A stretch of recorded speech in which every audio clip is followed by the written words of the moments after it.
ہزاروں سال پہلے حضرت انوش جو حضرت آدم علیہ السلام کی اولاد میں سے تھے، انہوں نے ایک رسم کو قائم کیا تھا کہ جو عورت آدم کی نسل میں سے بالغ ہو جائے تو وہ اپنے ہونٹوں کو لال کر دے تاکہ قبیلے کے سارے لوگ اس کی جلد شادی کروا دیں۔ اور یوں عورتیں درخت کے پتوں اور مختلف چیزوں سے جب جب ان کی بیٹیاں جوان ہوتی تو ان کے ہونٹ لال کر دیتی، اور یہ ہونٹوں کو لال کرنے والی رسم آج تک زمین پہ قائم ہے۔ اصل میں جب عورت اپنے ہونٹوں کو لال کرتی ہے تو یہ اس کے خوبصورت ہونے کی علامت نہیں بلکہ اس کے جوان ہونے کی علامت تھی، لیکن افسوس دور حاضر میں انسان اپنی چھوٹی سی بچیوں کے بھی بچپن میں ہی ہونٹ لال کرتے ہیں۔ علم جعفر میں ہونٹوں کو لال کرنے سے ایک صفت وجود میں پیدا ہوتی ہے، وہ ہے احساسات کا بڑھنا، فیلنگز کا ابھرنا۔ جو عورت اکثر اپنے ہونٹوں کو لال رکھتی ہے ان میں رحم،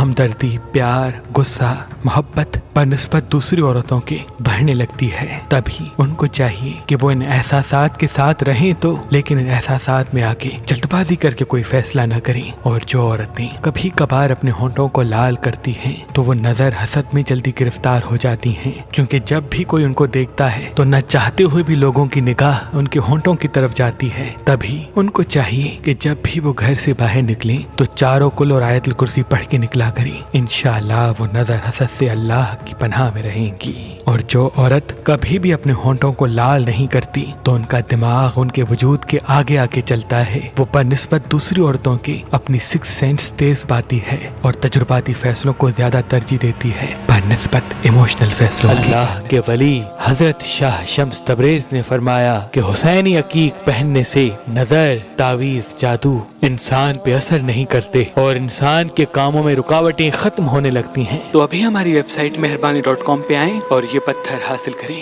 آپ اپنا لکی پتھر ہماری ایپلیکیشن جو گوگل پلے اسٹور اور آئی فون ایپ اسٹور پہ موجود ہے ان سے بھی حاصل کر سکتے ہیں۔ مزید معلومات کے لیے ہمارے نمبر پہ کال کریں۔ اللہ آپ کو سلامت رکھے۔